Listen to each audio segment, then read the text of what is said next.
twice.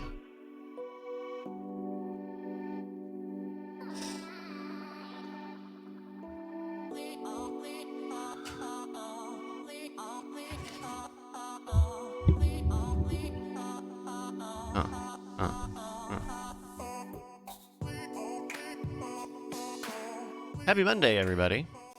Heyo. You are correct, sir. Yo. Justin.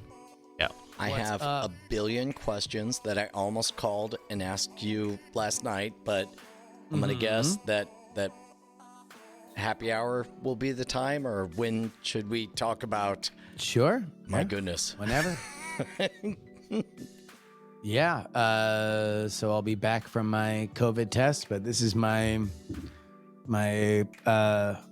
hibernation bubble whilst I wait for confirmation that I did not get COVID.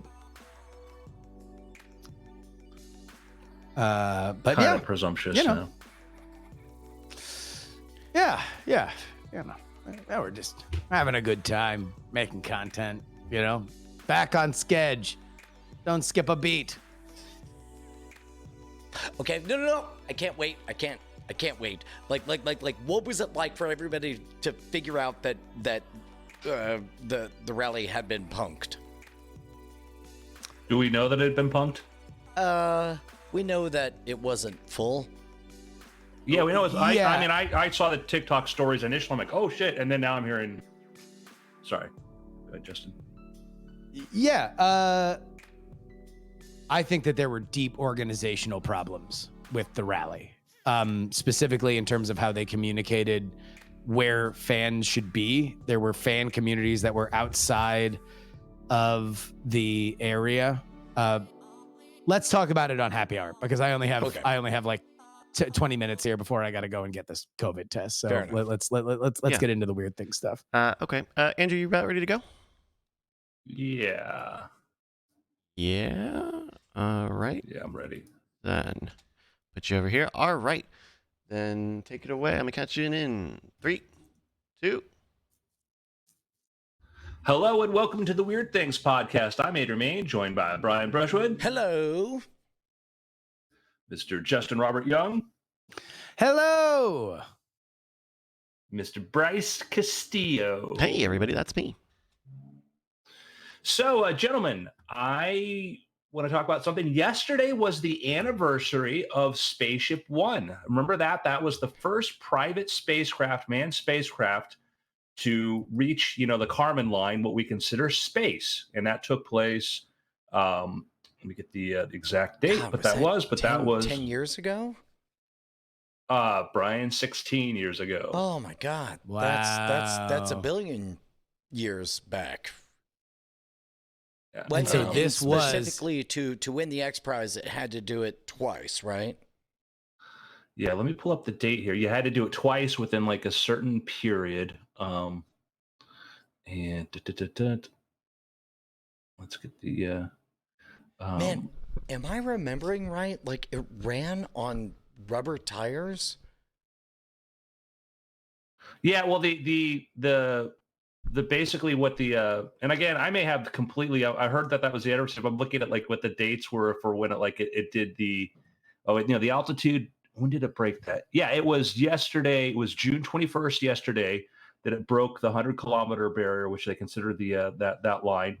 And yeah, as far as and they actually did it again, I think on September 29th. I think that was when they did the second launch. So the engines it uses is similar to the solid rocket boosters on the shuttles, where basically it's kind of like this like rubber, basically like tires, the oxidizer. And so it's, not you swap out the entire inside of it. So it's not like something that burns like hydrogen or methane or something. It's just this big gooey core.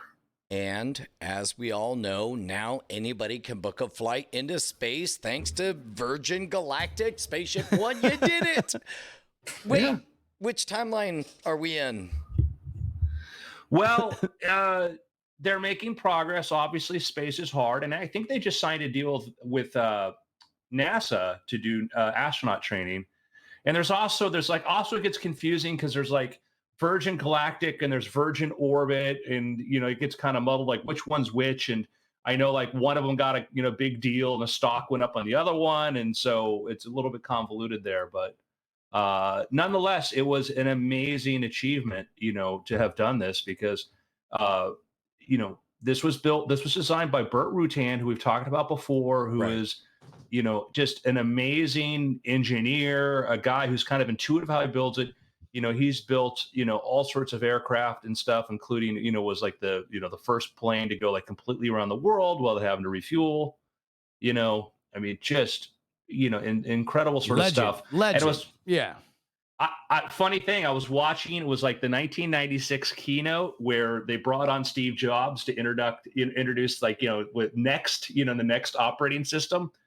And they had Gil Amelio, who was the head of Apple, then singles out all the luminaries in the audience there, including Muhammad Ali was there. It was pretty cool. And Burt Rutan, he goes, and Burt Rutan, and like you have to go like, oh yeah, wait, that's because they just did like the Voyager flight or whatever. That's one of those moments where it's like you get that confused applause where it's like everybody knows they're supposed to applaud, but they're not entirely sure what it's for. No, I think they knew at the time, or I don't know, because like the Voyager was 1984. So what had he done at that time? Because like Emilio made a reference to him before, and then he singled out. I don't know, maybe. I'm just trying to find out. Yeah, it may have been. You may be right, Brian. It may have been more people like, what? But like then there's like Muhammad Ali. Rudy Tooty, fresh and fruity. I'm clapping. Yeah. That's a good old Root. And then there's Muhammad Ali in the audience, noted Mac enthusiast and developer.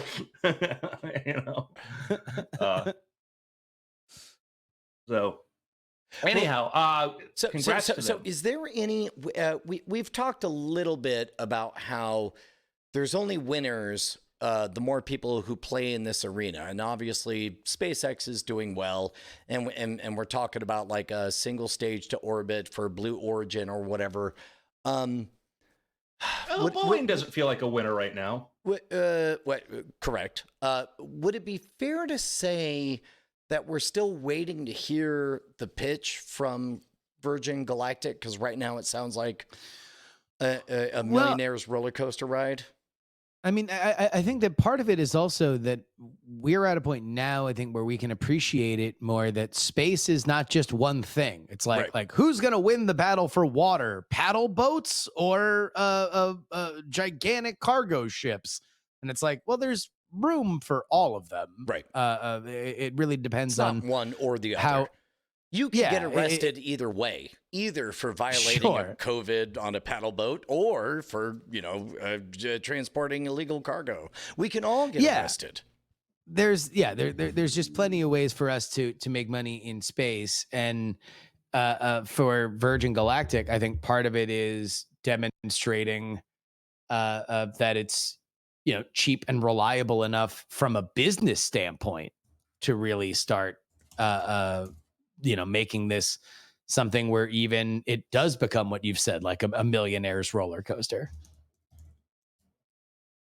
Yeah, well, like I said, today there was an announcement that they are going to be doing inks a deal with NASA for private trips to the ISS. I'm not sure what they're going to be using to send them there, but there is going to be potential there for doing astronaut training and a lot of other stuff for doing that. And also like, basically facilitating a lot of things they could be doing there, and suborbital is useful too for things like experiments and other stuff that can be done there.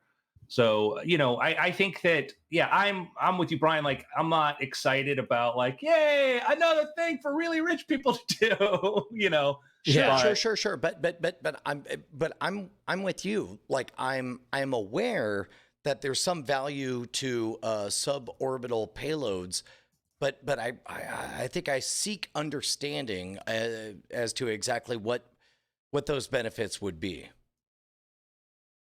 To suborbital? Yeah. So remember, suborbital, you're going to get waitlist for an extended period of time, right? And there are a number of experiments that you might want to run doing suborbital, okay? Because suborbital, even in using the vomit comet flights, the parabolic flights, where the ones where they go up and they basically free fall for like 28 seconds. They do some research on those, and there's some interesting stuff there. And if you're doing suborbital, you could get several minutes of weightlessness, and it's a great way to test stuff that you might want to put into orbit. Also, our next generation of astronauts is you're going to get a lot more engineers and scientists who aren't going to go through years of NASA training, but you put them on board, a Virgin Galactic flight, you find out pretty quickly, They pretty much who's get got the it. weebly. Yeah. Yeah. I know. Am I right in remembering that there are certain pharmaceuticals that can only be made in 0G, and maybe you get all the reagents, and then I assume there's a difference between 30 seconds to recombine versus 7 minutes or what have you. There are a lot of chemical reactions that you don't need to have run for days or even hours, that even minutes in weightlessness, you see a difference. There was a company, and I forget their name, they were doing stuff even on the parabolic flights, like annealing microcircuit, silicon wafers that had damage to them. And apparently they were able to do some sort of repair by putting them in chambers with some sort of gas. And in the weightless environment, they were able to self-heal, which again, I need to find some more reference on that. And even certain kind of crystal growth, in a few minutes, certain kind of crystals can grow bigger and different. And so, yeah, I think there's a lot of potential to it. So, I'm excited about that aspect of it. Yeah. Why do you think it's been a hot minute since we've heard any press releases from Virgin Galactic? Do you think that they're just putting their heads down and getting stuff done, or do you think that they're queuing up something big? Or I've noticed. I've seen stuff every few months from them about what their developments and stuff between White Knight and contracts, and their stock price went up 18% today because of the deal with NASA. So and I think that it certainly is. I think they expected to have been sending people up by now. Yeah. But it's slow. I mean, this is a very heavily regulated area that is about to get very busy. So I think things are going to move at that speed, until they are able to kind of set up exactly what they're doing. And even then, it's going to be, we're going to find out exactly what the market is all the time that they are spending now is literally just to see whether or not they have a product. Yeah. And I think about this too, is if you're another country, let's say, a smaller country, let's say like New Zealand, and you wanted to, you're capable, you have pretty good neat industries, and you wanted to maybe train your own astronauts, to basically go on board ISS missions or, Crew Dragon or whatever. This is another option too, is you could say, okay, well, we'll send them to, Virgin Galactic to go through, because they'll have it's not just the fact they do, so they'll have a training program. Right. They've got some very interesting people who work there and run that. So I think that's an aspect too, is okay, Virgin Galactic can handle, and I think that's a big industry, is the idea. It's not just putting people in space, it's training people for space. Right. So I think that's a neat idea. A good sector to be in. Yeah.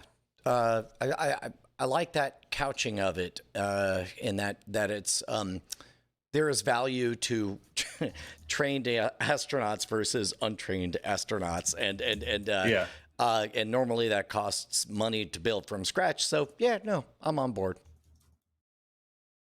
Yep. So I'm excited. This makes me feel better than it's just really cool things for rich people to do. Right. So I'm liking this vision of space more. I'm liking this vision of space more. And again, it is neat to step back and look at other things going on. Sorry, Justin? Yeah, no, I totally agree. I think that there's so much now that, we kind of hypothesized, years ago, of like here are all the things you can do in space. Here's all the ways that space can be valuable. And I think it's only now that we're that all of these are becoming more of a reality, as we are now years and years into SpaceX asserting itself. We are now post a manned mission led by SpaceX going to the ISS, where a lot of these things are now just like becoming more of like this will happen in the next year stuff, as opposed to 5 to 10. So yeah, is our magic number up to 7 now? If we're trying to think of like players in the space arena, Space Adventures, SpaceX, Blue Origin, NASA, ESA. I don't know the name of the Chinese space agency. Wait, that's only 6. Who else is there? I mean, what are you trying to quantify? Basically, like in general, I like competition, and I want to know how many players we have in this league. Well, I mean, from there's both the government powers and then there's the corporate powers and whatnot, and and the lines between those get kind of blurry. As far as major space powers, it's U.S., China, and Russia. And China is catching up, but trying to make up for that very, very quickly. But you have, for other stuff though, you take like there's like was it like Rocket Lab, which was based out of New Zealand. Right. Yeah. Those are the disco ball people. Yeah, and there's another company, and again, their name just escapes me. There's 2 or 3 other small sat launchers that are either getting close to or in the process of setting up their own particular approaches towards that. There's one company that's building, trying to qualify for some like DARPA grant for like a rapidly, being able to drop a rocket launcher somewhere in a cargo container, and launch from there. So there's a lot of players in there, because like the market for small sats, people predict that could be really big if you get the cost down. Although here's the thing, is that SpaceX just announced a program where they do, small sat space launching too, where you can do it as, you can book one on board. If you go to the website for SpaceX, you click on rideshare, and you can book yourself a payload. How big?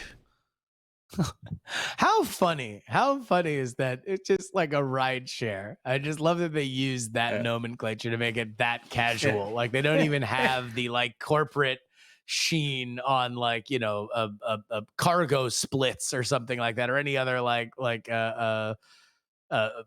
shipping terminology. It's literally just it's Uber but for space. How much is a 1 kilogram payload to space? Base price $1 million. Ugh. But fine. We'll all go dibs, Okay. That's what's funny is like I'm doing the math, how much can you get like, for $1 million? How much can you get for $1 million? Like I assume a CubeSat of your choosing, as long as it has that mass. Yeah, looks like your 200 kilograms. Or $1 million. That's the most value, right? Or unless they start slashing prices, the higher you get. Man. But you can divide that up too, because like I just saw an offer from a company that said that, hey, we've got this much space on one of our satellite launches, and it's like $50,000, and I'm like, Tesla had a really good stock, had a really good run last week, and that's the part where you start to like think of how many of your friends you can get in on an idea or whatever. Like at $1 million for 200 kilograms, like at that point, if you're a billionaire, why wouldn't you have your dead body shot into space to re-enter the atmosphere and so on? One, gross, but yeah, I get your point. I but I think that it wasn't gross when Gene Roddenberry did it. Come on, I mean, there's a couple ashes, it was. But yeah, we're at that. I saw that thing go up, like, oh, if you let a contact, I'm like 50,000, like 50. She's like, I'm like, if I was in space mode right now, I'm like, I was seriously considering, like, man, I might want to wing that. That would be kind of cool. I live a modest life, so I can splurge on something stupid every now and then. So, I'm like, I all right, mean, Andrew, don't like put- again, this is the new frontier. Like this is Yeah. literally like us putting footprints on something that will be a dominant economic motivator for centuries to come. And you have a chance to like, now we're at a point where as independent professionals, we at least can formulate the rich people we would go to help us make this a reality, right? Like we just know at least like, okay, well, I could probably put up X, but then I have to go to Y. But like we can get access to the new frontier. That's crazy. Speaking of which, So, sorry, go ahead. well, I was gonna get a thought experiment. All right, you get the call. I'm like, Brian, Justin, Bryce, guys. Yes. I did it. I found a net trade account I forgot about, and I just took it and I bought a like a 5 kilogram payload on board a ride share. You each get a kilogram. You each get about like 10 centimeters by 10 centimeters of space. Tell me what you want to do. Oh, wow. This is heavier stuff than I was prepared for today. Because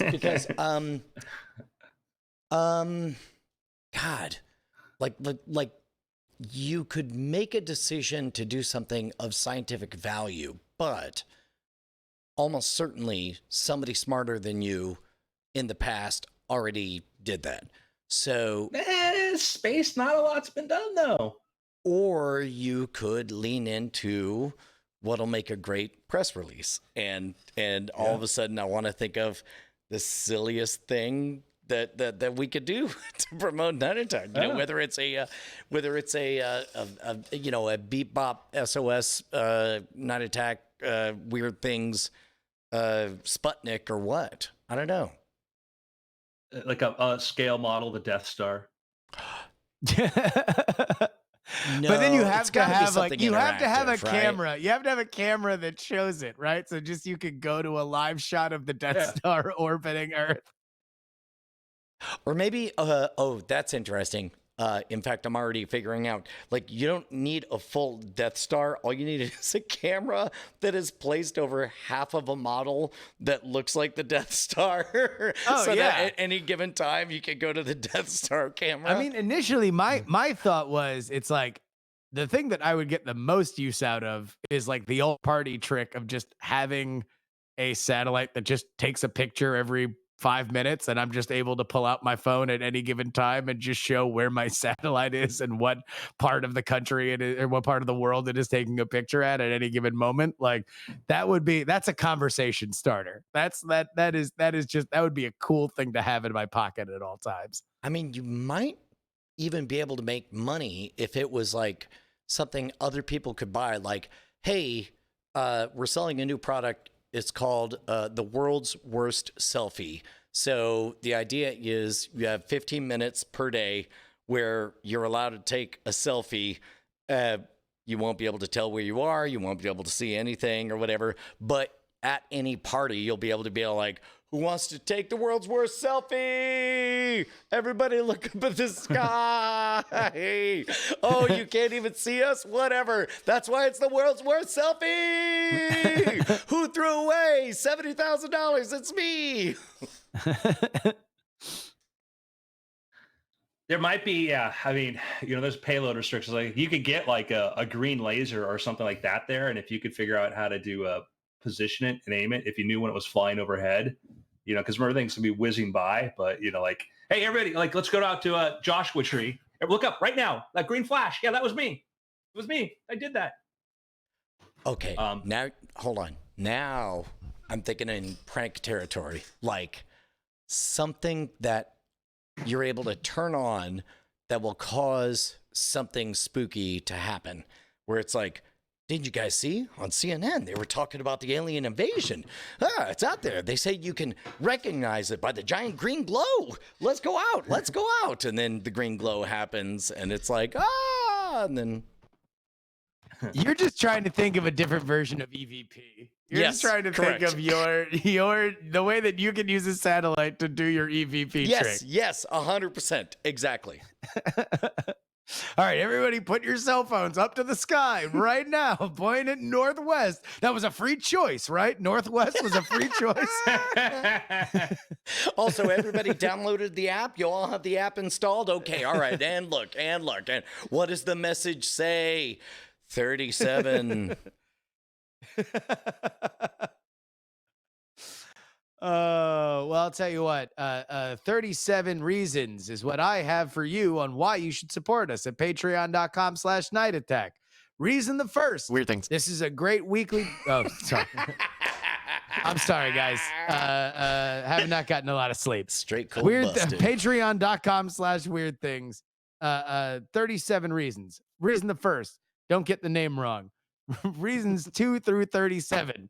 Because this is a great science podcast that comes to you, rain or shine, every single week. Thank you to everybody who has already become a patron here, and we would greatly appreciate it if you enjoy it. Then please head on over there, patreon.com/weird things.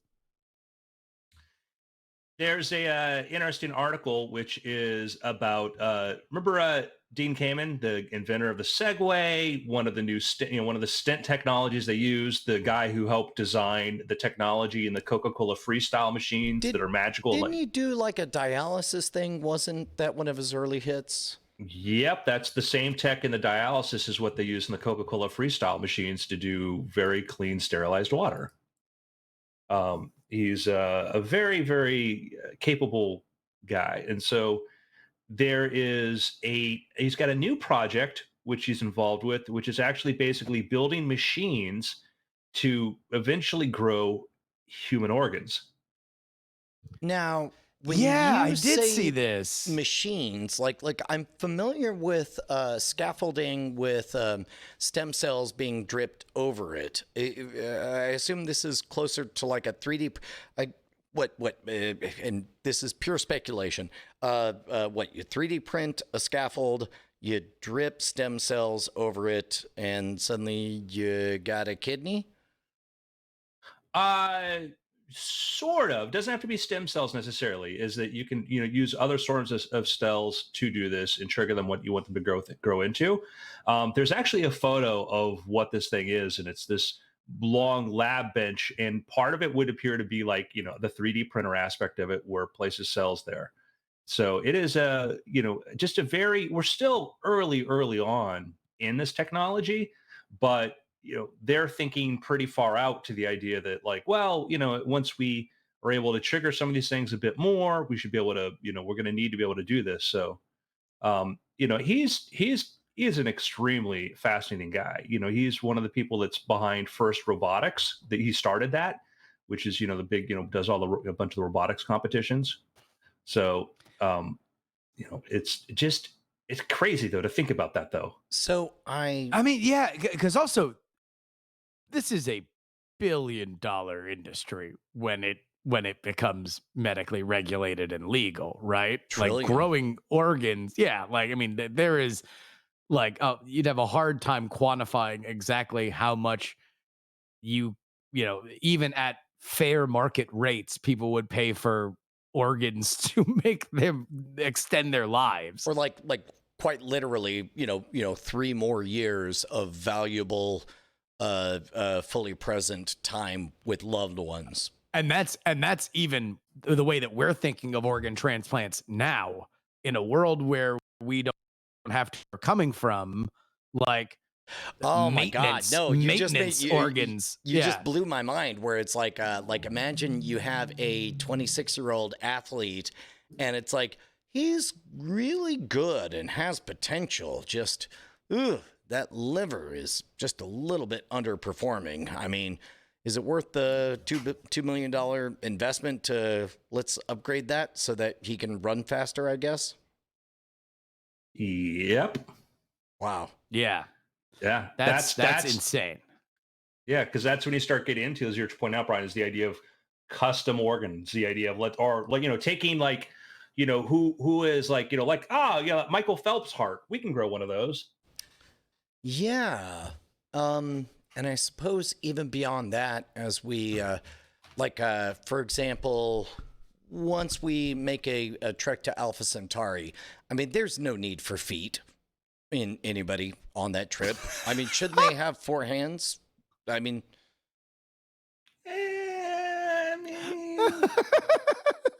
they're gonna live. They're gonna live entire lifetimes in 0G. There's no need for feet. Yeah. Why would you need feet on your way to Alpha Centauri? I'm not saying chop them off. I'm saying replace them with more useful extra hands. How many times have you said, I wish I had an extra pair of hands? Here's all I can think of is now at the first meeting of the Alpha Centauri Explorers Expedition meeting, right? Brian is just repeating exactly what he said, and the only difference is that somebody is banging a gavel and saying, "Your time is up. Your time is up. Your comment has been recorded." I mean, this is the opposite of barefoot is legal. Foot is illegal. I'm just saying if we all pool our money together, we can have 4 hands. Like, why not? So, I don't know. I can't. No, Brian, speaking from the year 2100, you are wrong. I don't know. Although I will say that Torek in the chat does correctly state Quentin Tarantino, upon hearing Brian's plan, is just like, I'm out. Sorry. Like, no feet, no QT. Deuces. I think that there could be. I mean, I think like cybernetics, I could see as like an idea of like, oh, let me upload myself into a body that's very different than my own.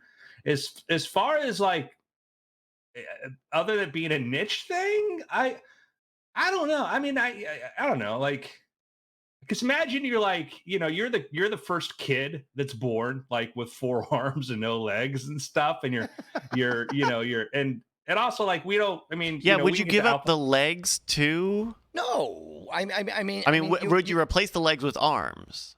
Yeah. You would have 4 arms and float around. Oh, yeah. Although now that I'm thinking about it, if you're going to go that far, then why not? I don't have any eyes down there. I can't. Why have a body? Seems like you should create a pilot class that's just sort of a brainstem and tendrils, and then it controls. Sorry, you can make phone calls. Why go there and not just send a Post-it note? Now Post-it note. I love as Brian goes deeper into this bizarre body modification fantasy. There's just like the Andrew's trap music ad libs of just why.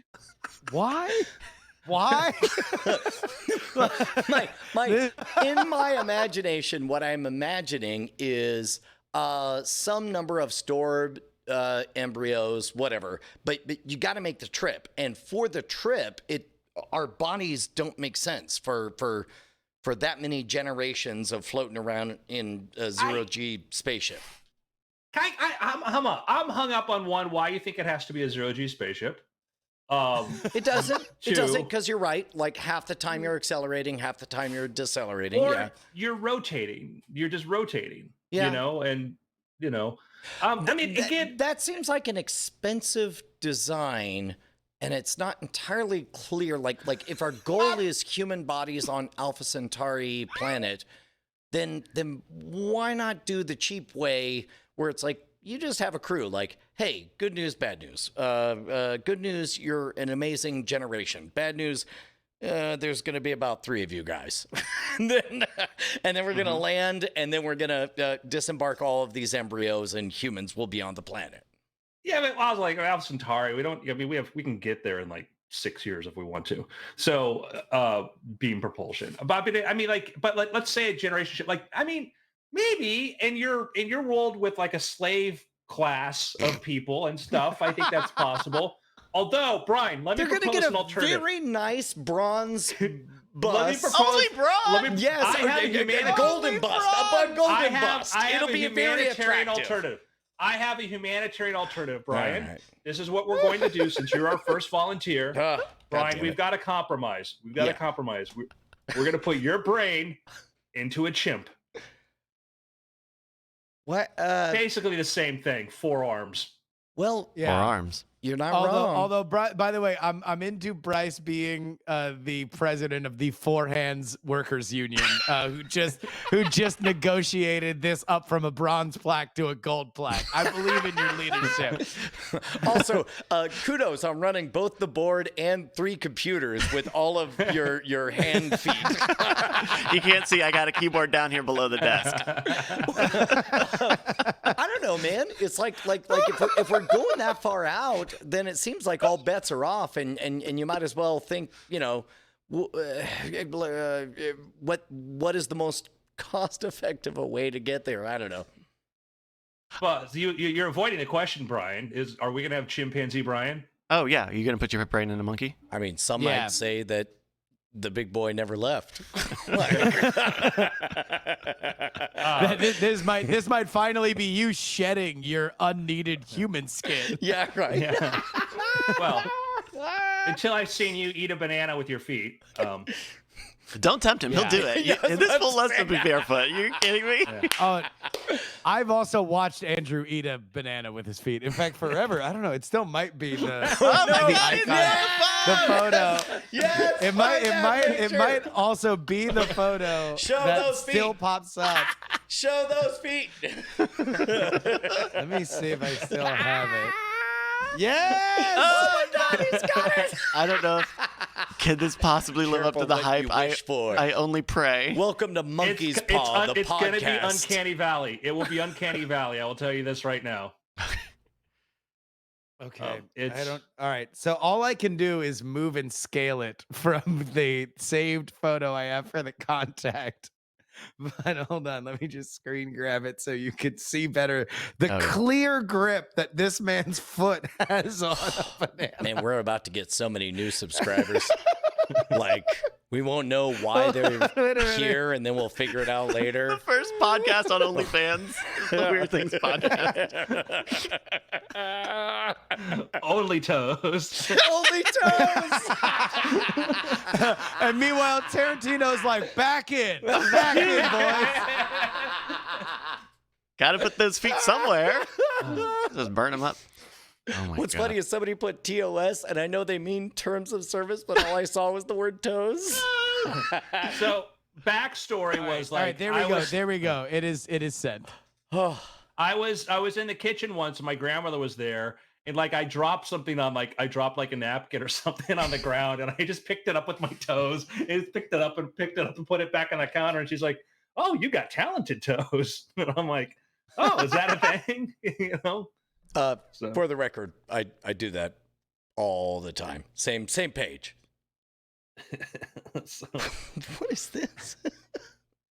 All right, we are pulling up the image now on. Oh goodness. By the way, also just to put this into context, Oh yep, So there's the big toe. you Oh.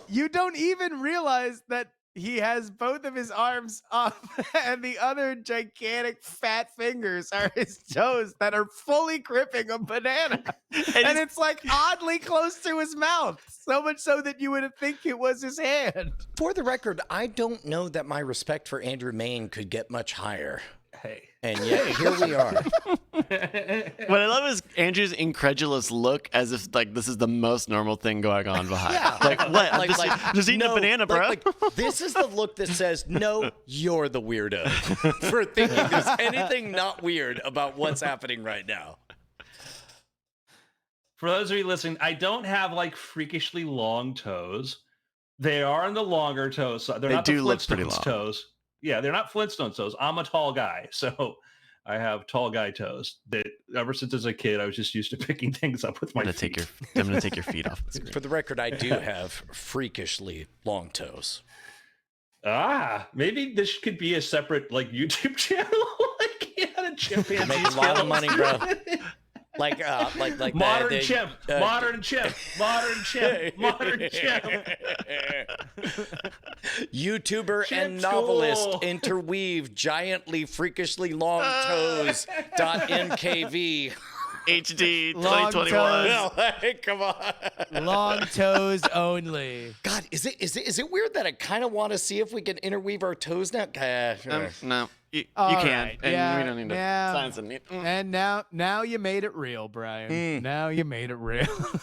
Not for free. Oh, I'm sorry, I didn't make it real when I was talking about having 4 hands on a chimp body on our way to Alpha Centauri. I'm sorry, this is the part where it became too real. Too real. I won't even hear this discussion until my union rep negotiates. So I The got four hands union. I got another story here, which started because I read an XKCD cartoon, which I love because sometimes I'm like, I have no idea what that's about, but I'm going to look it up, right? I have a question for you. Okay? Yeah. Which Imagine. By the way, hat tip to our friends over at knowyourmeme.com. Maybe the greatest, like Snopes was one of the most revolutionary things for me to discover in the 90s. Know Your Meme has saved me now that I have children. Yeah. Nope. Never mind. Yeah. I don't actually go there, but I'll Oh, really? check that out. It's great. It's great to find out if there's just some format or meme thing that you don't get, and you can just go clue yourself up. I mean, much in the same way that back in the day, Snopes was good to find out whether or not that whale actually exploded before they get into other stuff. Coke dissolves teeth or... Yeah, it was just like, your friend who could Google some stuff. And Know Your Meme is that, but with the specific idea of like tracking where the first picture came from, tracking which community first blew it up, that kind of stuff. I mentioned here too, like we have a friend of the family, not a friend, like legit guy I know who was at the whale blowing up scene. No way. So Walt, a friend of my dad, actually this neat guy who actually had like a Panzer tank with wheels that was like street legal. All right, pause. Before we go any farther, I know Justin's hip to it. I know I'm hip to it. I know you're hip to it. Bryce, are you familiar with the blowing up a whale meme? I am. Ooh, I just looked at it on the screen. Oh, I was aware that it had happened. I don't know that I had seen this video. Saw it. footage Yeah, of no. it. Oh. So 1970s. in Oregon, a whale washed ashore. Destroyed large whale, cars. big ass whale. Okay, and they're like, "How do we move this thing?" And like the DOT or somebody there's like, "Why don't we blow it up?" Okay, Not and like Walt- cut it up into pieces or push it back into the ocean or ropes or anything. No, just blow that crap up. So Walt's like he was, I guess he told him like, this is not a good idea. I don't think you really want to do this. And like, no, we're gonna do it. So he went there. I'm so goes happy there to you've go never watch seen this. This is amazing. He goes there to go watch this. They're going to blow up the whale, and we see them literally. This is old timey dynamite with the stick plunger, by the way. 1970s. Yeah. So Walt goes there to go watch as they go to blow up, and there's a huge thing. You get this red spray of mist and all this, and everyone's like, ooh, and then as all the whale chunks start falling down. Oh, no. And you Look at that car. It's crushed One of those cars is Walt's. One of those cars is Walt's car. Walt's car got destroyed, got caved in by Walt. It's so good. Oh my goodness. I love it. It's fun to listen to my dad tell the story because like Walt told him, don't do this, and he goes there to see it. And then the news reporter, well, I guess we learned that you shouldn't blow up a whale.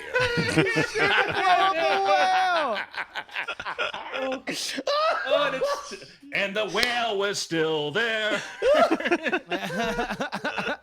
Oh my God, that destroyed car. Ah. So funny. People are standing so close. They're sitting on like the dune of the beach, like feet away from it, and they explode this whale. It's so dangerous. Gosh.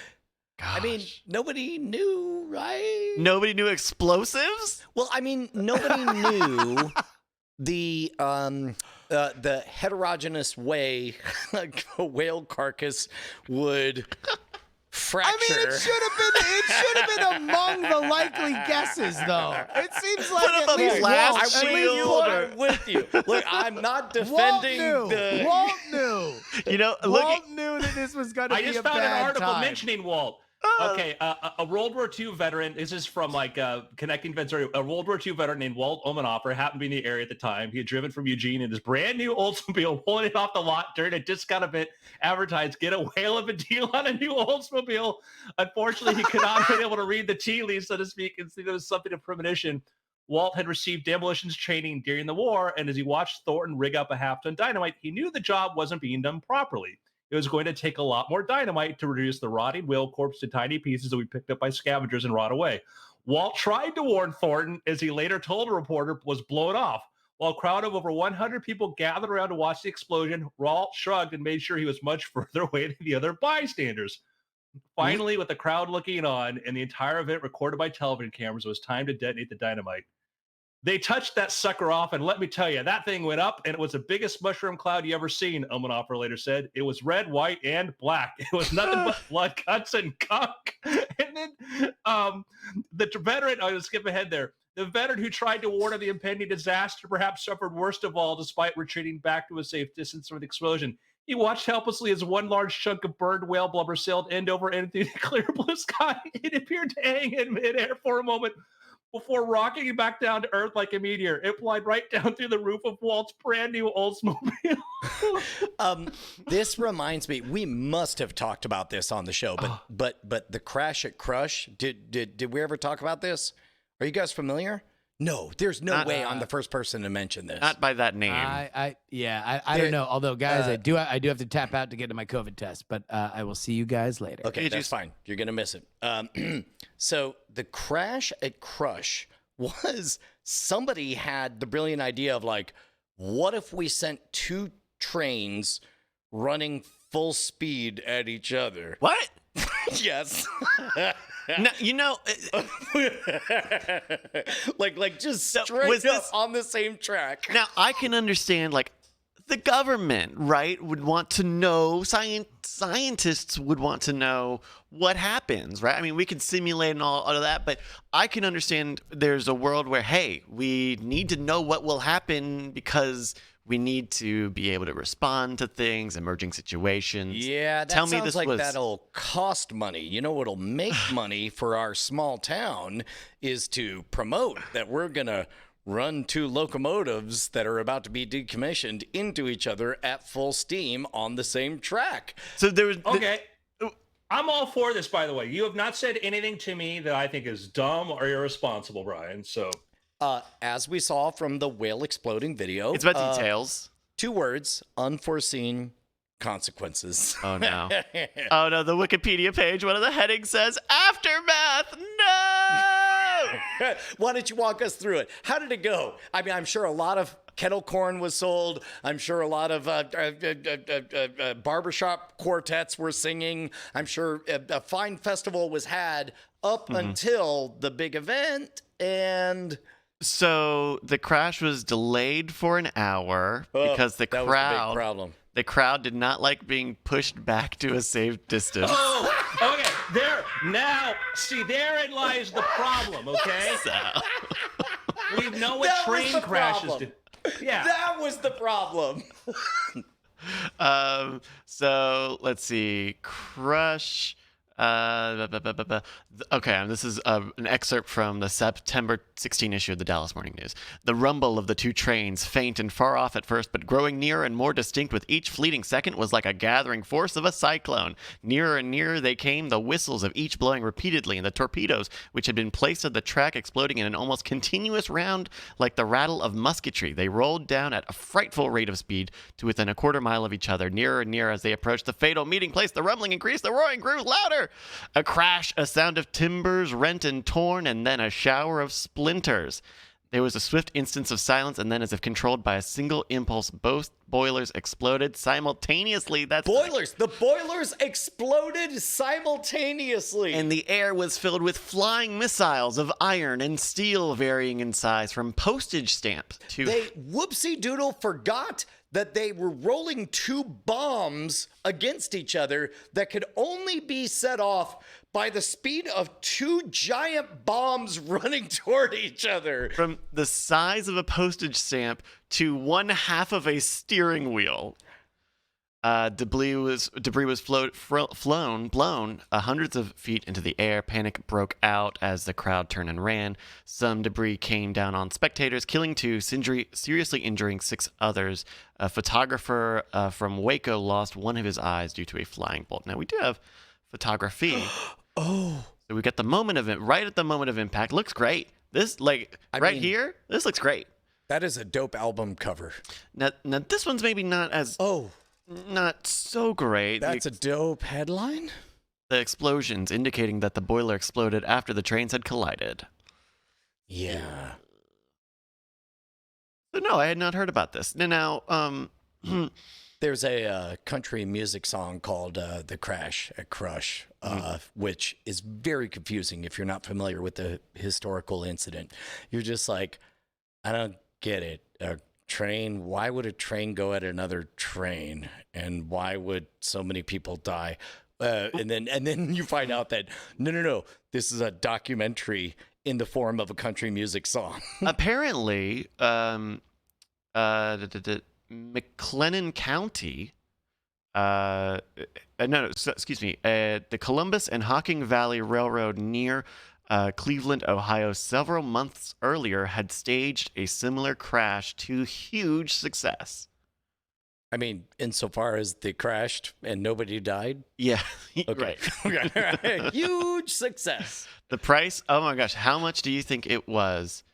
I'm going to guess $200,000 of 1800s money, so almost $1 million current money, and I'm going to bet somehow they still came out ahead.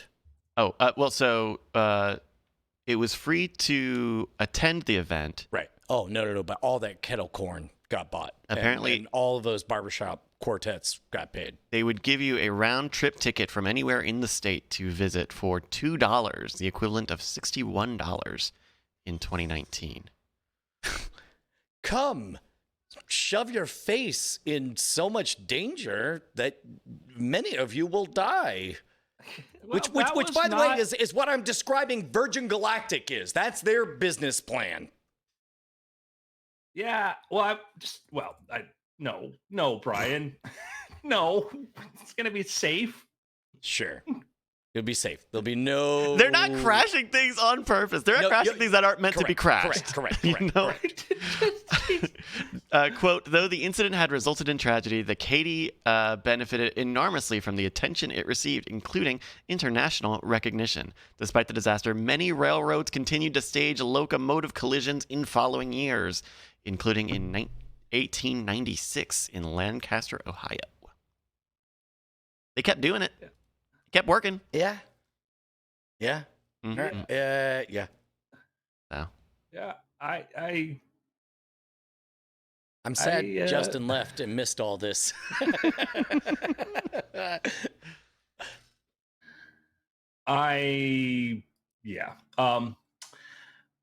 I think that if you look back historically, you see that people did a lot of crazy sort of stunts back then, and people were very bored prior to the invention of television. We have no idea how many lives television may have saved, by the way, because you start looking back at like what went for amusement park rides back then. Remember seeing like the video of people like riding the cars over like the weird loop-de-loop roads and stuff? Yeah. And, that was like... circus fire, those are two words that should never go together, but they go together a lot. Things like that happen. You think about like, oh, such and such attraction was great until a fire. And like you look at Coney Island, the number of times Coney Island burned down. That's a legit thing. Like it's probably known how many lives were lost in Hollywood over the last 100 years.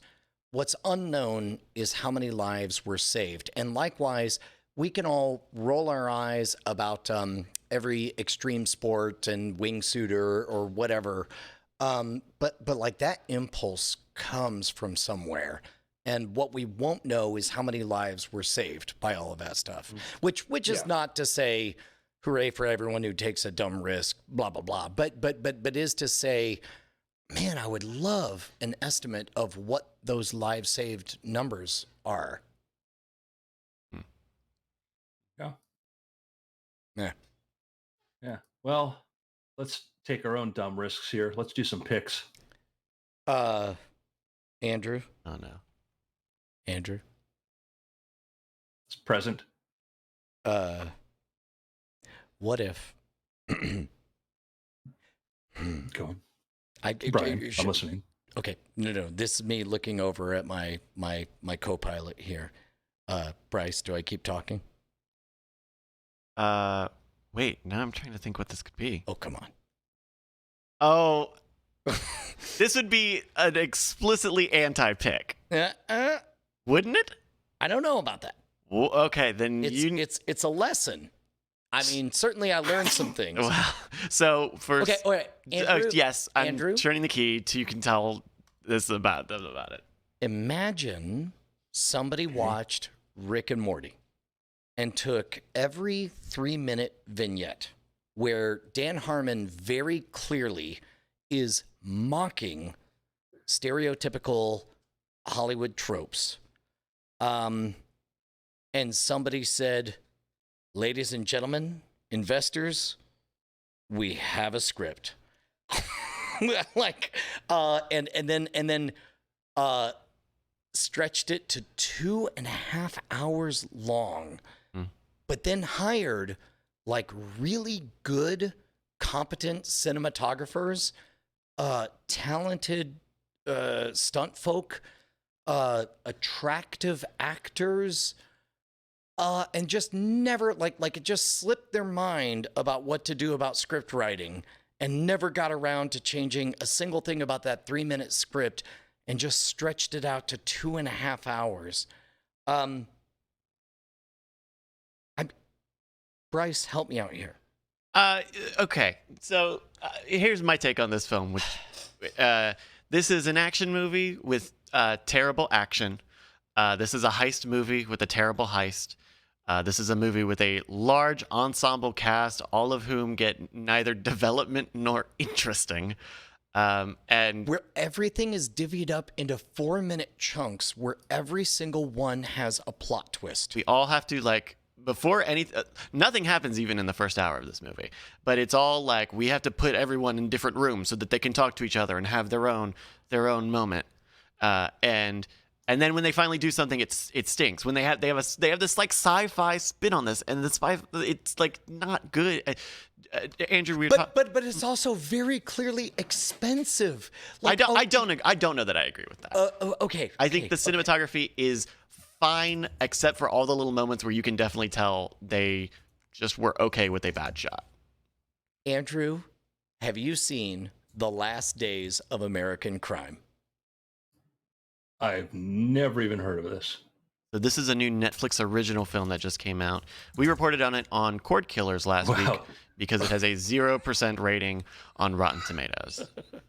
Yeah. So fun fact, when I hear the words Netflix original movie, I mean, they occasionally make some pretty good stuff. Very rarely do they make stuff that gets original movie. Name me a good 0% on the Rotten Tomatoes tomatometer. Well, there are some okay ones. There's a teen movie that they had on a month or so ago that was all right. I don't remember the name of it, so that's maybe not a great sign. But it's definitely one of the weaker picks here, the Last Days of American Crime. And so it is based off of a graphic novel.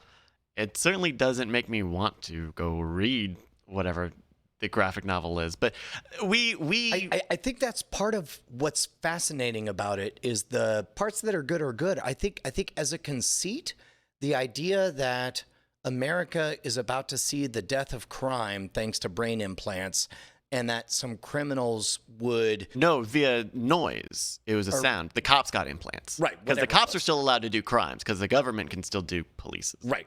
But the idea that criminals will try to, get their Y2K crimes, Y2 crimes in before the last minute, like there's something there.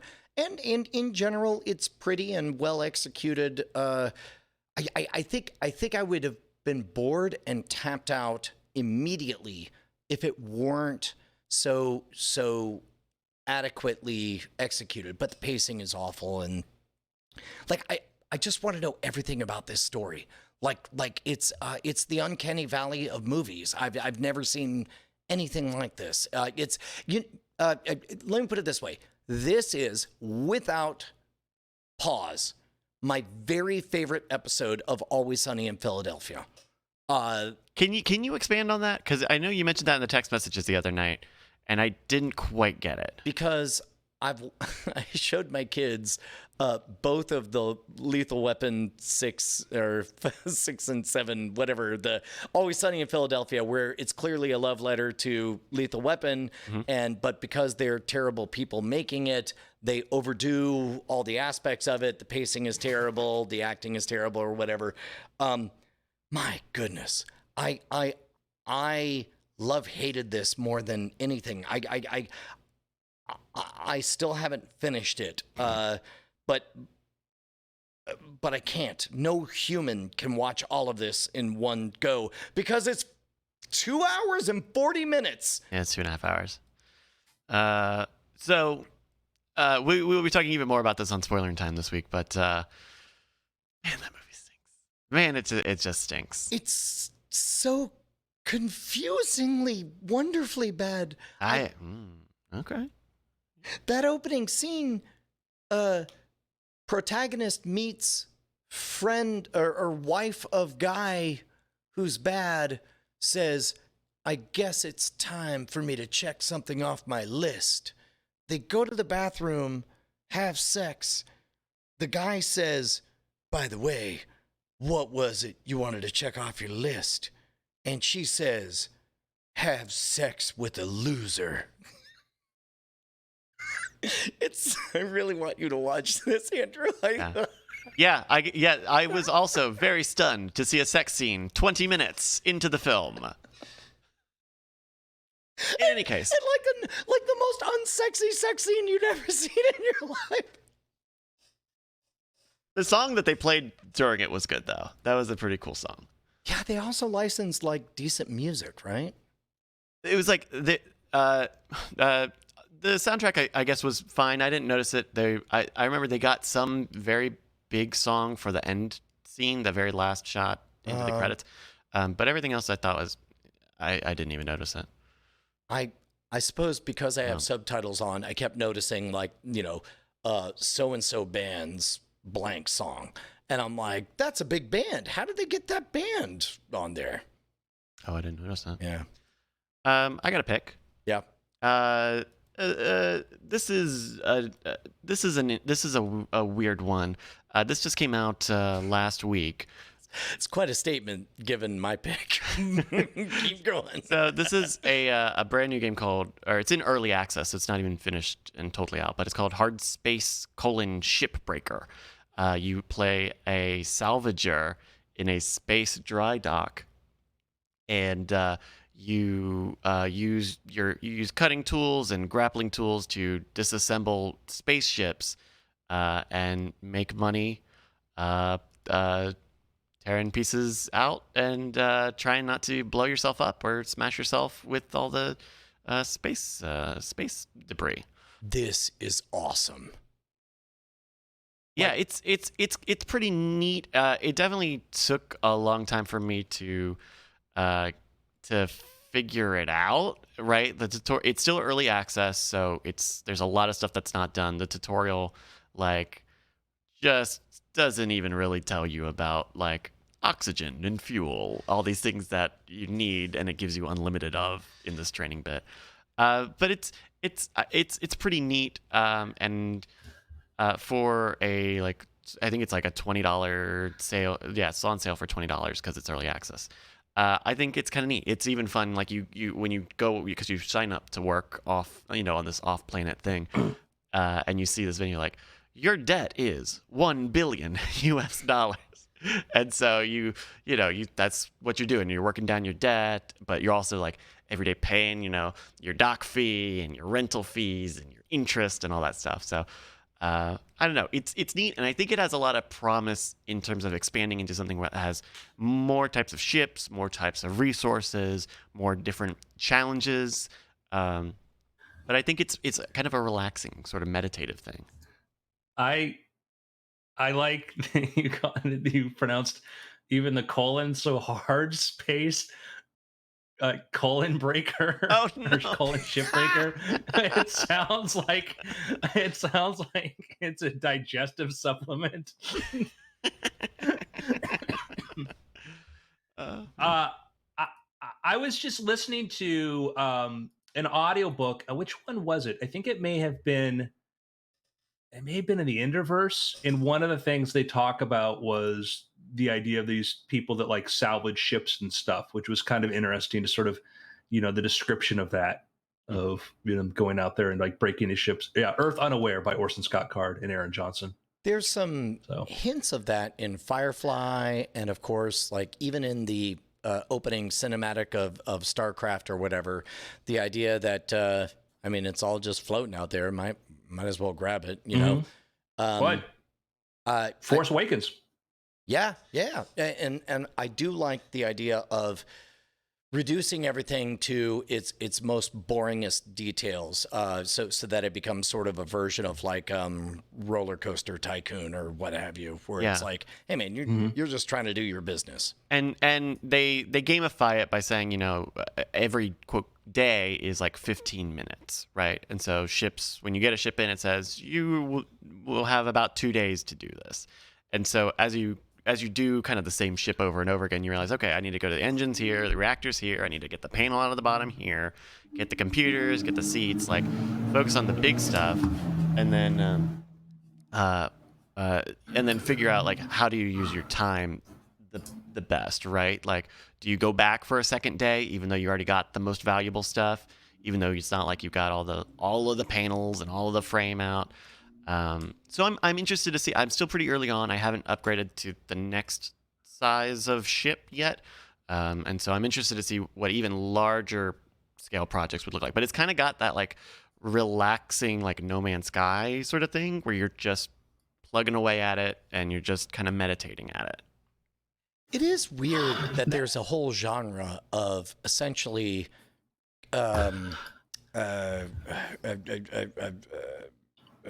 capitalization trainers, like the idea of like, hey, this is the way you make money in this world is you build a thing, you do a thing, you keep an eye on the clock and you show up on time and you make the money and you reinvest it. Yeah. And like Space Salvager is like not even the most in line, right? There's a house flipper game, which is kind of neat. Car mechanic simulator has many. Going all the way back to my Apple IIe days, I remember playing. It was called Pirates at the time, but I think the 90s version was basically a drug dealing version of the game, where it's like, hey man, you're going to buy this much drug that has this much risk, and you're going to make this much profit. Or even Lemonade Stand. Yeah, sure. Oregon Trail. Oregon Trail. Yeah. There's a food cooking simulator now where they've got the whole engine for getting servings and cooking them and all that stuff.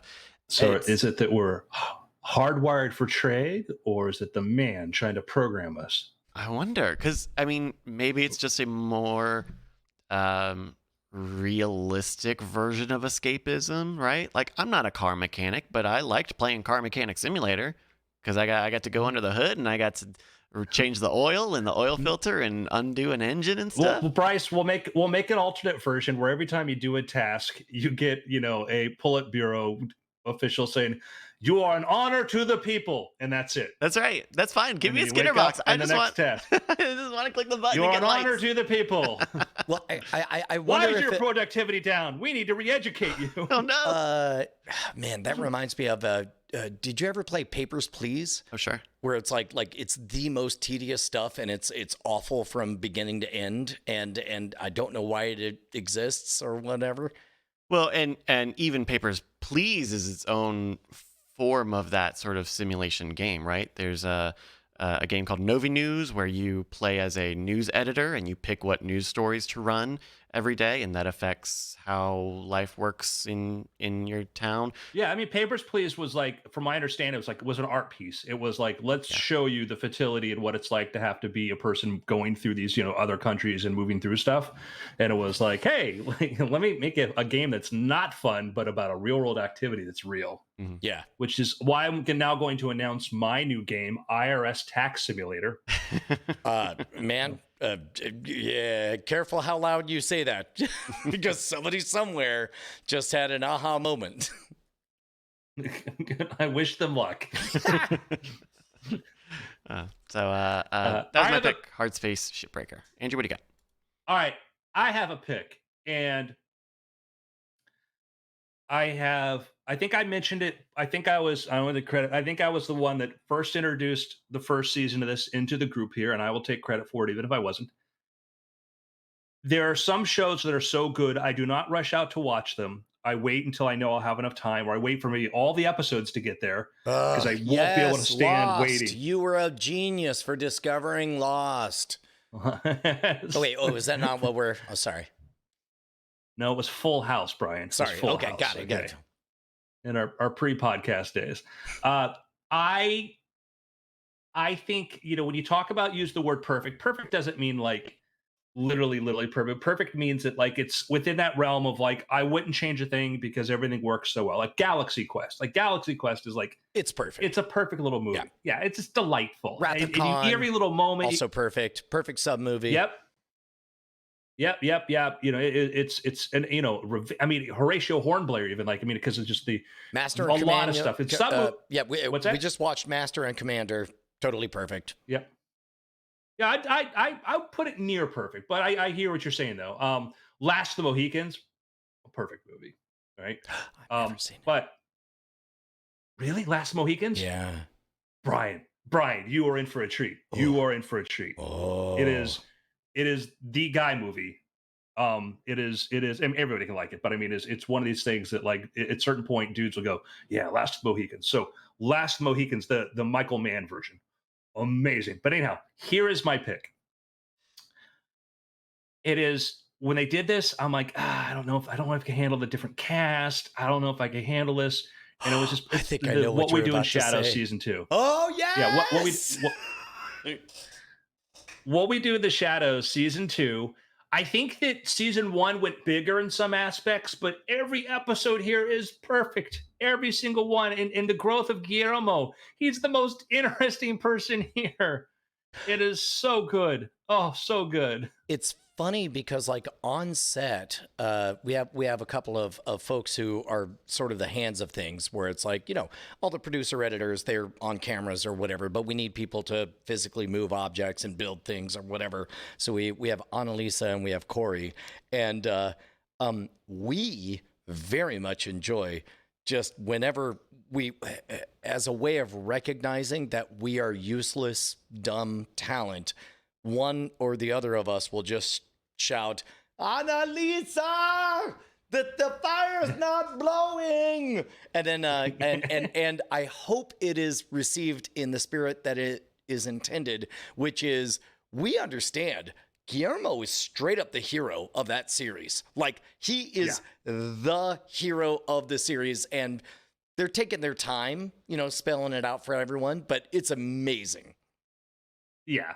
Everybody, and I did a whole long Twitter post, several posts last night about like one of the reasons the show is so fantastic is that in writing, if you can take a bad person, a monster, and you can make them likable, let alone lovable, without having to defend their actions, not be, well, he had to kill the kid because it was, a robot, or the reason he's a killer is because this happened in his childhood. I don't mean that. If you're like, no, this person does evil things, like Hannibal Lecter without the explanations that that Thomas Harris did in later books. Just Hannibal Lecter by himself is fascinating. He's interesting.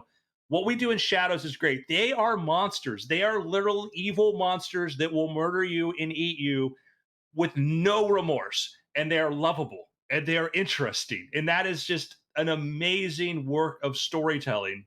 You walk into the house and there are bodies all over the floor and people are slipping in blood. And you're like, oh man, they had a bad day. where it's like they should really clean up around here, right? Yeah. Doesn't hurt that that the 3, or I guess 4 principal actors. Number one, Colin Robinson. For those who don't know, he was the guy that did all the pranks as K-Strass on the local morning news. The yo-yo guy. People don't know him by name. Yeah, correct. And then Nadja, they establish is like that's a Greek accent that she's doing, and Matt Berry is just straight up Matt Berry with this overly thick, like it's so yes, exactly. But then on top of all of that, Nandor. I would love to know what voice coach or thinking went into his accent, because he's supposed to be from a now defunct, dead part of the world, right? But he's just got this loose accent that is very, very fun to imitate. They're all super, super talented. Oh, it's amazing. It was just the movie is great. And when they were doing the TV show, I'm like, it's not going to be the cast. And in this cast, like, they're so good. And then Guillermo starts off like, and this guy. And then you're like, he's the most. And you've watched season 2? Oh, sure. Oh, the Mosquito Hunters Club. Yes. The cameos are fantastic. I don't want to spoil anything for you, but you'll get. It's not like they got big, huge people, but they got great actors to play. Their roles are always great. So, I don't think show. it's taking anything away to tell people that eventually you figure out Guillermo is the best person on the show, right? Like that. Yeah, that's a fine thing you can know going into it. He's certainly, you get into it. He's sympathetic, and he becomes more interesting. And that's the thing, is that they give him, as he grows. I got a news update for you. I sent my dad the article about our friend Walt Omenhofer, who was the guy that had his Oldsmobile smashed by the whale blubber, the exploding whale. Yes. My dad just pointed something out. Guess what they just did yesterday? Or they announced they blew up the Oldsmobile. WhaleX announces human-operated revenge for the whale explosions. They because it was 50 years ago this happened. 50 years ago this happened, right? On the 50, 50 years ago. Oof. I know. They've blown up that whale's babies. They've blown up the sperm of that sperm whale. They have announced that beach is now known as Exploding Whale Memorial Park. Oh, that's so good. We got to stop the show because it's not going to get any better than that moment. It's going to get better. Look up Exploding Whale Memorial Park. Oh, no, they got a whale mascot. Oh, my God. Oh, my God. All right, stop the show. Stop the show. Weirdthings.com. Thank you. We'll do after things. That was perfect. It's been weird. Damn, that's good. They even have, even on the logo, like they've got air that kind of makes you think it's supposed to be air from the air hole or the blowhole, but I think it's another blow. It was 50 years ago today. Sergeant Pepper blew a whale away. There's been chunks going up and down, raining like shells all over town.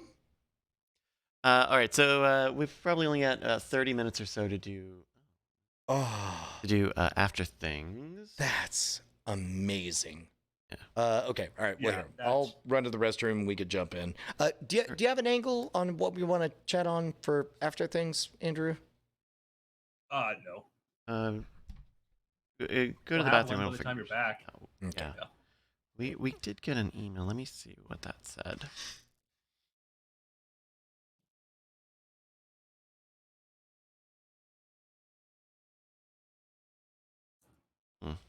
I'm going to forward this to you, Andrew, and you let me know what you think about this. Do you ever pick your nose so hard that it bleeds? There we go.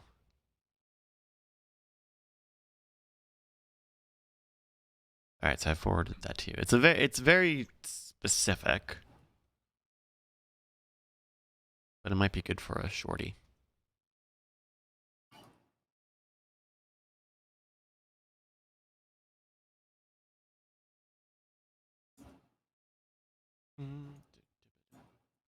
All right, everybody. We'll be new on Quibi this week. Royalties. Week new shows. What is this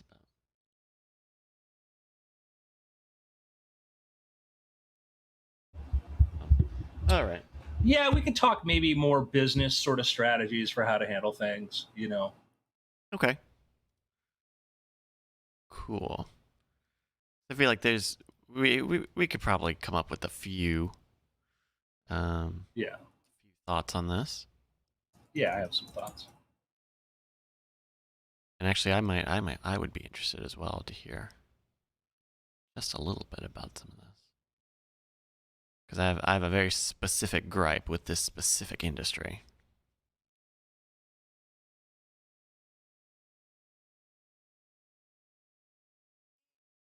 Hello, everybody. So yeah, we will talk more about the last days of American crime at during spoiling time today during our Cord Killer stream. You guys have got happy hour coming up in about an hour. Andrew, have you got any streams coming up? Any? Or are you just working on new books? I'm editing a new book, so I've got my new Theo Cray and Jessica books. I've been working on the edit for that. Nice. Well, everybody, make sure you pre-order those books. All right.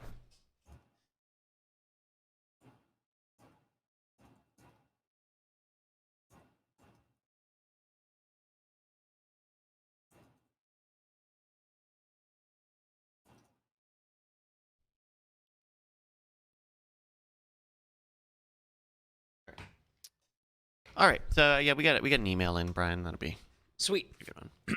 Alrighty. How you feeling, Andrew? I'm feeling great. All right, then I'll count you in for After Things in 3, 2. Hello and welcome to After Things. I'm Andrew Main, joined by Brian Brushwood Hello.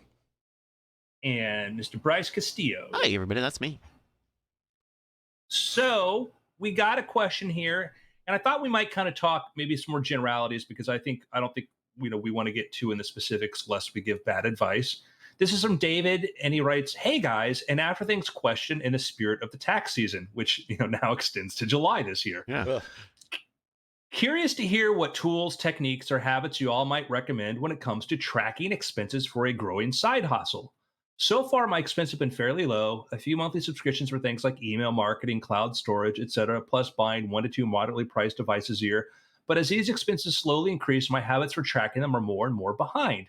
As I scramble to get things square for 2020's tax deadline, I'm thinking it might be nice to do all this stuff as I go for 2021. Any suggestions? Thanks, David Potts, Austin, Texas." I mean, some people are able to do exactly what you just said. Like if you're the type of person that can keep track of everything as you go, congrats, kudos, kings to you. It's harder for me, and I suspect a lot of other creatives. Actually, before I say anything, Andrew, what camp are you in? In Like tracking or not? Yeah, like are you able to track as you go, or I'm more the forensic type. Go back and look at what I spent. Yeah, that's I do me. keep spreadsheets. Here's one of the things that I would suggest to everybody, and I may sound like a boring topic, and I've mentioned this before, and I, at the risk of being Andrew the spreadsheet guy, spreadsheets are magic. Spreadsheets are great for forecasting and for looking backwards. Spreadsheets, when I was, times were the roughest, as a creative trying to make things meet, spreadsheets were wonderful though, because they gave me, I would have an anxiety in the middle of the night. I'd get up, I'd look at my spreadsheet, and I could say, okay, I'm going to be okay. I just need to do this, this, and this. Not all is lost. And that helped me through. And then when things were great, spreadsheets are very good to keep me from getting too stupid and figuring out I should put this part away, or I should be monitoring this. I use spreadsheets when I launch new business projects and stuff, because I put in, I got in the habit from when I launched magic products and stuff. I would figure out if I buy here, here, here. And sometimes you might find if I buy 1,000 of these, they're 50 cents, but if I buy them at 200 a time, they're $1. Oh, I should buy 1,000. I'm like, No, look at how long I held that inventory. That's a bad idea. I should be paying the higher price and having lower inventory, etc. Spreadsheets are magic. They're, if you've never used one, and a lot of people have never really experienced them, they're incredible.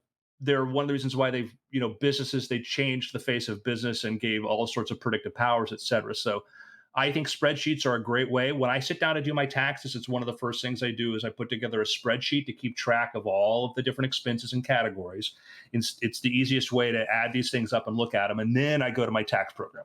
Yeah. The when nowadays I'm a little bit more privileged, and I actually hire a bookkeeper, so my stress has gone down considerably. But when once a year I would dedicate an entire week to figuring out, like, oh gee, where did that money go and how much of it is deductible or whatever. What I would do is I would download and figure out how, and they didn't make it easy, but I would figure out a way to have, like, let's say a blue column that's all this one particular, let's say, personal Visa card, and then a red column that's all business expense Visa cards, and then a green column that's all checks that I wrote or whatever. Everything would be in there. Then I would, over on the left, make a column of everything that I knew that was deductible, like, security systems, travel, props, blah, computer equipment, blah, blah, blah, blah, blah, blah. And then once you get into that game of sort of just moving blocks in different places, it's not exactly fun, but very valuable because it forces you to see the whole picture. Is that your experience as well, Andrew? Yeah, I find that there was, when I first started to pay attention to stuff, I would go through, way back before I even used spreadsheets, I would print stuff out and I would use colored highlighters. And it was a weird, strange gamification to go through there and to, like, start to, organize stuff, highlight it. And there is this sort of completion and satisfaction in doing that. And I want to say a thing too is, like, and I'm sure you do this, but I would advise other people, even though if you use a bookkeepers and accountants, pay attention. I still do my own accounting, and the reason for this is 3 times in my life I've had people come to me and recommend accountants. First, when I was like 19, and it was somebody's father, like, oh, they should do this, and I asked him about home, like home office deductions, and I'd been working from home because I had my magic business. He's like, oh, never do that, never do a home office deduction. I'm like, What? I literally work from home. And he's like, yeah, but it increased your chance of an audit. I'm like, okay, because it's a legit expense. If I'm going to get audited and I'm being straight up on my taxes, then Right. Yeah. be a pain. You're owed But that. Yeah. yeah, and then I realized, oh, he's the kind of accountant that doesn't want audits because he's telling people to maybe hide income or something. Ooh. And I'm like, warning, warning. Then I had another friend who was an entertainer, a good guy, and he's like, oh, you're doing taxes. I've got one for you. I'm like, yeah, I know, but like, I have a couple businesses, the way I have to break my things down, whatever. And he's like, you should be using. I'm like, I'll consider it. And then a year later, so talking to him, he's like, oh man, like, what's bad? It's like, oh, I owe the IRS $30,000 because of my accountant screwed me over. And then I had another friend who was entertainment, and she's like, oh yeah, you should use my account. They're great, saved me so much money, blah, blah, blah, blah, blah. I'm like, yeah, I'll think about it, whatever. 2 years later, oh, I can't even get hold of my accountant right now. The IRS contacted me. I owe a huge sum of money that I have to pay back. And that's made me just like, you know what? Like, I've been through an audit before. Had to go through an audit once, and I kept meticulous records, kept everything in there. I pay for audit insurance, so I always have a lawyer to represent me, or audit attorney to represent me, and it was fine. They went through, they're like, oh, this seems odd. Da, da, da. I'm like, oh yeah, you don't notice anything. Have a good day.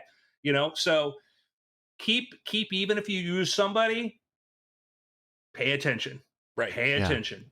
Because I have seen people get tripped up, particularly if your finances are more complicated. If you're a person that has a straight up, I have a regular job, I have a paycheck, I do the standard, then it's different. But if you're running your side business or whatever, I won't even advise people on what to do, because one, I'm not qualified to do that, but also things get so different, and I've heard, and man, like I've heard like some of the dumbest things I've heard from people, like, oh yeah, like I do it, I knew magicians like, oh yeah, I did a magic show for such and such group, and then I took a deduction because that show is worth like $1,000. I'm like, you can't do that. Like, oh Right. no, I charged the show for 1,000, but you cannot deduct your own labor. You can't do that. I'm like, otherwise, I would say I have a show that's $1 million and take $1 million deduction. You Right. know, and it's just you hear people just be wary of anything somebody tells you. Us, anybody else who's not a licensed professional about this stuff, because you'll get bad advice. Yeah. And my advice is use professionals, pay attention. One thing I tend to do is I don't have a lot of physical expenses. There's not anything I'm like paying cash for, or I'm not going out to Office Max and buying in-person physical goods. And so that makes it easier when it comes tax time. Usually I will just let it all get in my email, have all my receipts in there, and then pile it together when it comes time for taxes. Spreadsheets are big, especially for what your recurring payments are going to be. You've got Adobe, you got Microsoft, you got Dropbox, whatever. So it's easy to put that stuff together. And then just keep it in your emails. It's not the most foolproof plan, because there are apps where you can be like, oh yeah, I just bought a thing, let me click a receipt, here we go, put it into the thing. Or there's like what's that one, Mint? Yep. That I hated I hate Mint. I do not love like Mint. Mint is so I annoying. love It Mint. doesn't work very well. It's great. It loses the You're connection to wrong. my bank. I would rather pay. Here's the thing about Mint. I would rather pay an app to do what Mint does, and not have to deal with all of the Quicken ads that are everywhere, because it's owned by Quicken or one of the financial firms. Sure. And so that's also really annoying to me.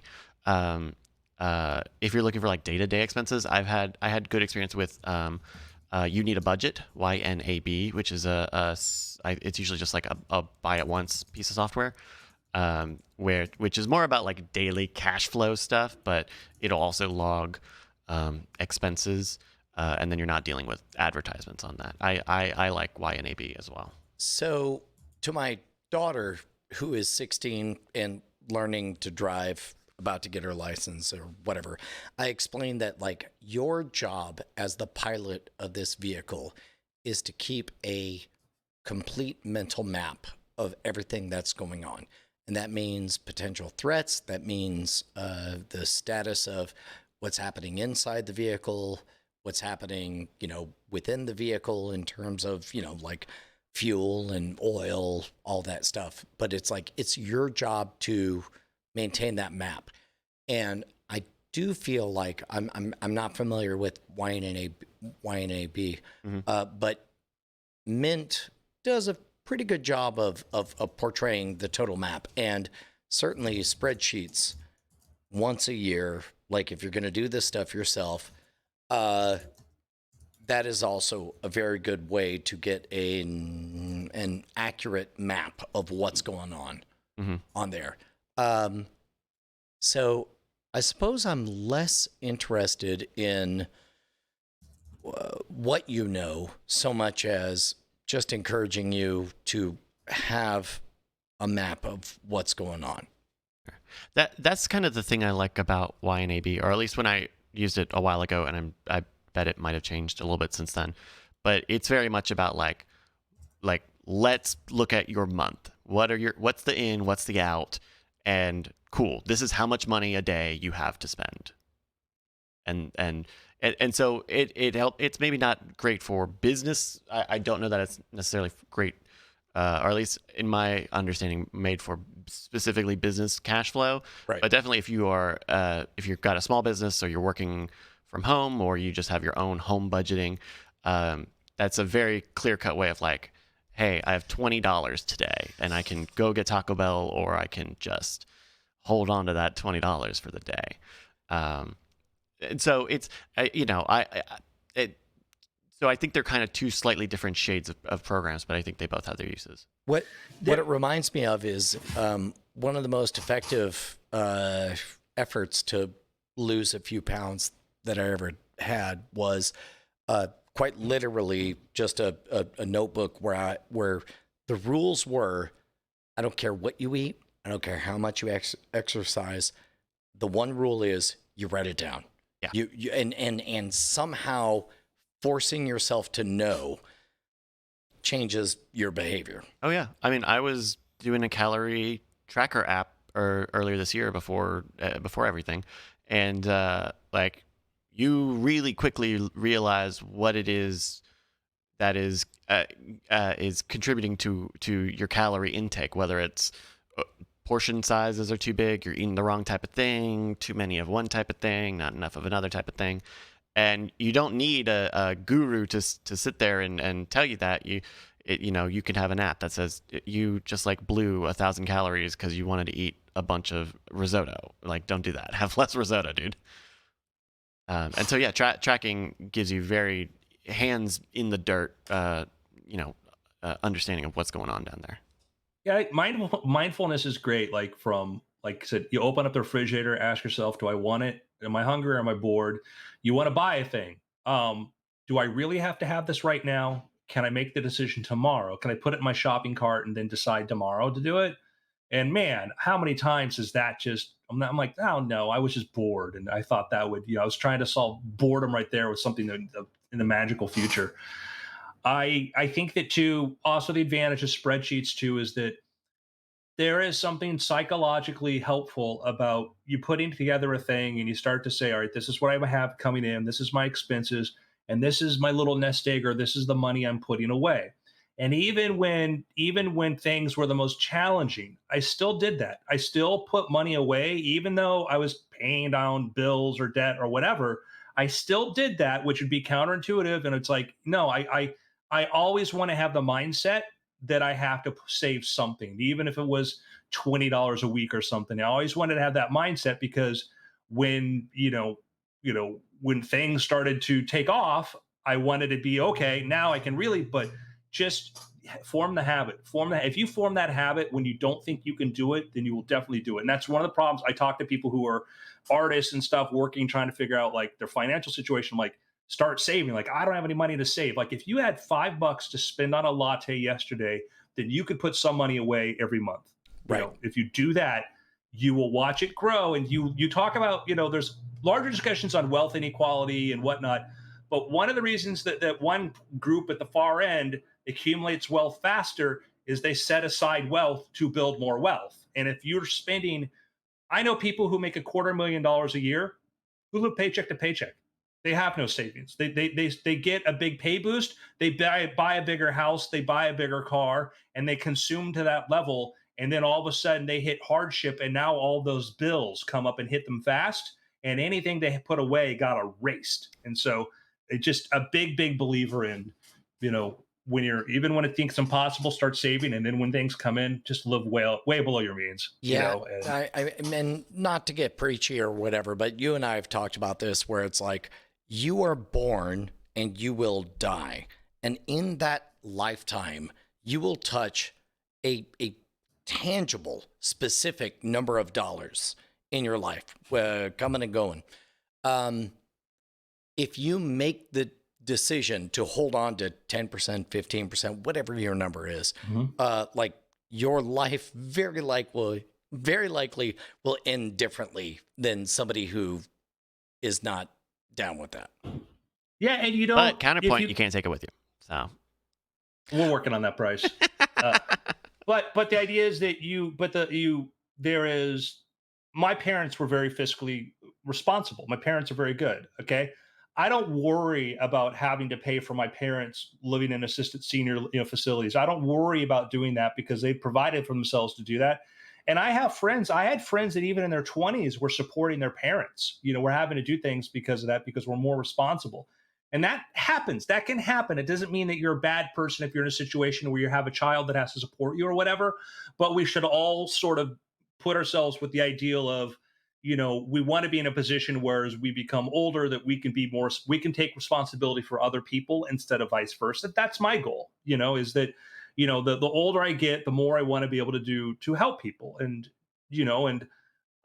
that's a value to me. I once defined, like, my definition of comfortable was like, I want to know that I can always pick up a check out with friends and people like that and never think about it, never worry about where the money was coming from. I'd like to know I could go out with a large group of people and just pick up that check and not care. Not because I want to be a big shot. Like I'll do that. Like I'll go out. Like I had a friend whose wife was his wife's birthday, and I'm like, I told my buddy, like, hey, listen, I'm gonna go pay for because she invited her friends. Like I'm gonna pay for this, but I don't want anybody to know that I did this. Okay, and if people think you did it, that's fine. That's totally cool. I just want everybody to have a great time, and that's to me is like where my value is. Like I would rather just everybody, oh, I would have to pay. That's great. Like, oh, I'm like, thanks somebody else, whatever. That's what I love. That's the sort of thing that I live for. And I think that's if you want to look for a reason to why you want to accumulate, it can be for yourself, but also how you can do little nice things for other people.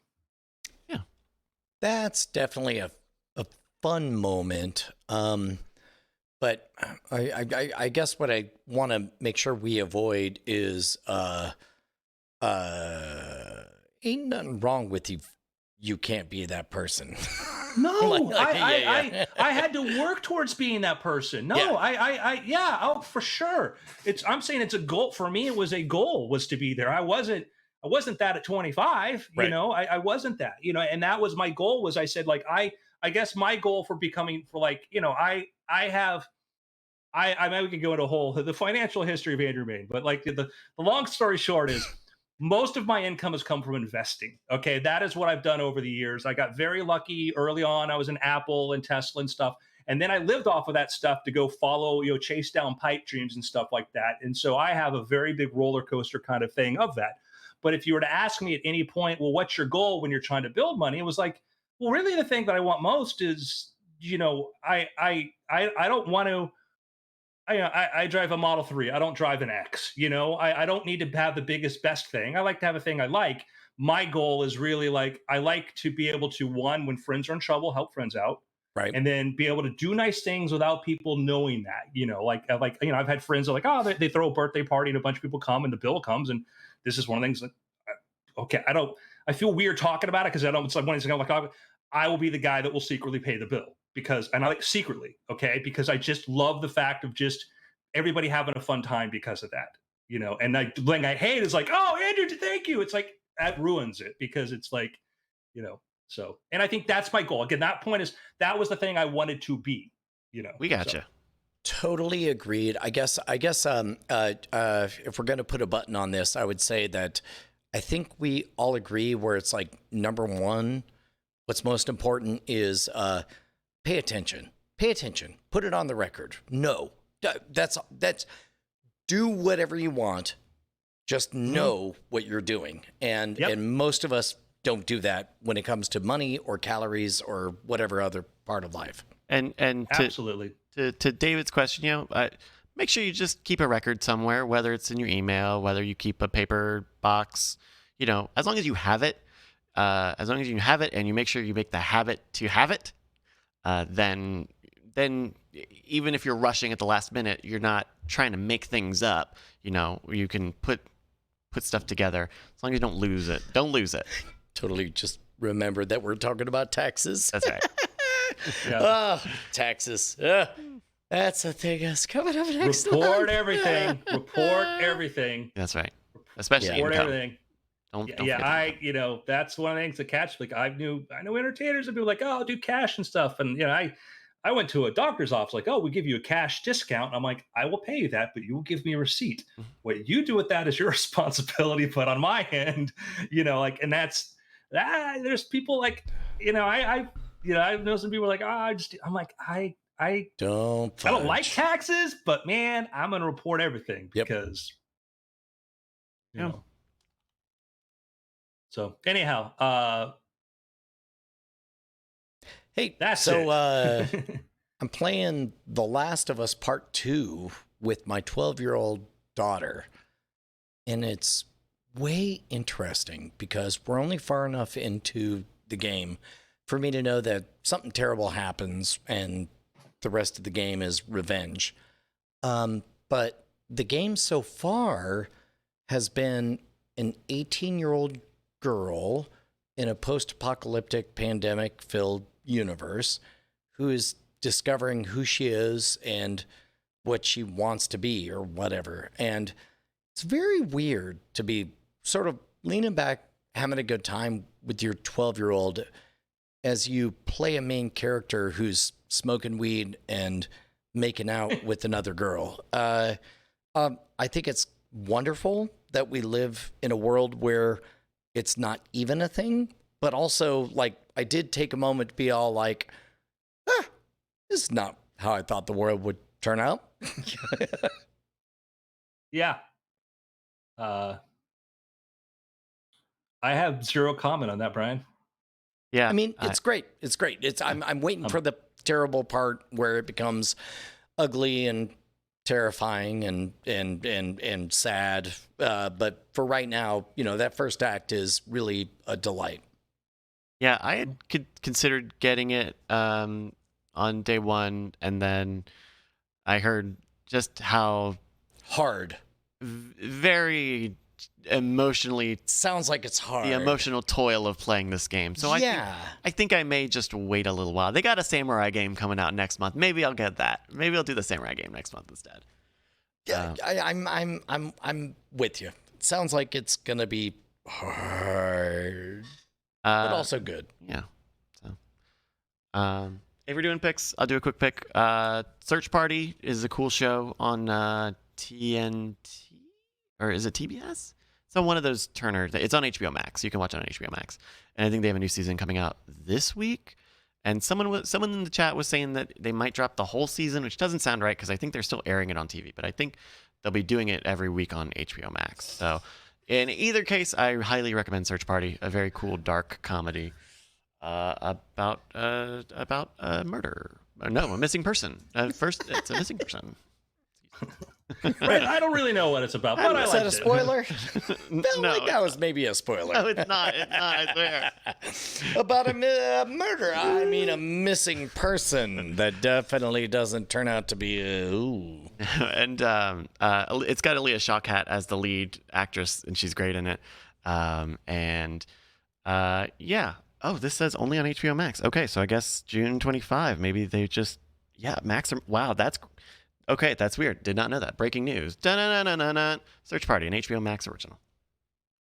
Here we go. So my pick, and this is maybe something I should probably take up on do this too. If you type in Google Sheets tutorial, you can for 20 minutes you can sit down and you can learn Google Sheets and the ins and outs of sort of like spreadsheet basics. If you have a business, it was super, super helpful. Like Brian, anytime you launch a product, someone, what's our cost? How's this going to break down? And, when you start planning, going on the road and doing trips and saying, I need to go here, here, and here, and these things, they're amazingly, I do one that I have my monthly budget as one, which I haven't probably updated that forever, but like I would do a monthly budget one. And man, listing your monthly expenses is very interesting because all of a sudden you're like, I'm paying $30 for this. I'm paying for this. Why am I doing that? Yeah. I mean, it's that whole thing of like you don't have to do whatever you want. You just have to know. You just have to acknowledge it. Yep. And I was like going through that. It's like, I realized, I could be spending this money on something else instead of that. So that's my pick. Do a Google Sheets tutorial. So cool, gentlemen. It's been after. Hey. Alrighty. Hey, that'll do it today for Weird Things and After Things. Thank you, everybody, for joining us. We'll be back in a little bit with Happy Hour. And then Cord Killers and Spoiler Time and all the good I'm stuff. I'm going to watch the rest of that silly movie. And then also that HBO movie. And then I'm going to get caught up, I swear. Yeah. You don't have there's no room to complain about. We pared things down. The whole point we pared it down. I know. Jerry, we pared but it I down. was playing The Last of Us Part 2 and. All right. Well, thank you everybody for tuning in. We'll be back in a little bit. Bye. Love you. Bye.